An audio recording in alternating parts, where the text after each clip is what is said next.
Welcome to our channel. Today we how to budget with BECU detailed guide step by step clearly.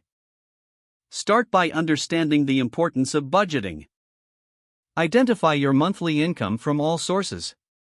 List your fixed expenses, such as rent or mortgage, utilities, and insurance. Next, note your variable expenses, like groceries, entertainment, and transportation. Create a clear distinction between needs and wants in your spending. Use BECU's online budgeting tools to set up your budget framework. Log into your BECU account and navigate to the budgeting section. Input your income and expenses into their budgeting calculator. Review your past spending patterns by analyzing monthly statements.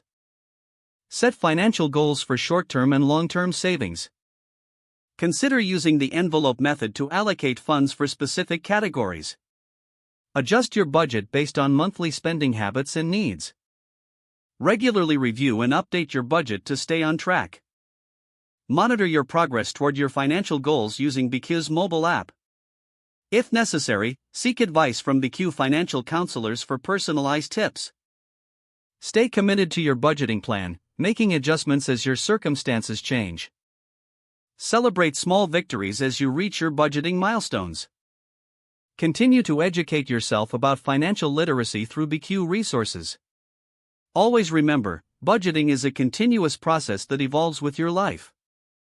If the page does not load, refresh the browser or try again in a private or incognito window. Make sure you are using the correct email address, then retype it carefully to avoid small typos. If your password is not accepted, use the reset option and create a new strong password you can remember. Check your spam folder for verification or security emails, then complete any requested confirmation steps. Enable two-factor authentication if available to improve account security and reduce unauthorized access risk. After signing in, review your profile details so your contact information and settings are accurate and current. If you see an error message, note it down and try again after restarting your device and internet connection. Log out when you finish, especially on shared devices, to keep your account and payment information secure. If the page does not load, refresh the browser or try again in a private or incognito window. Don't forget to like this video and subscribe to our channel for more step-by-step tech guides.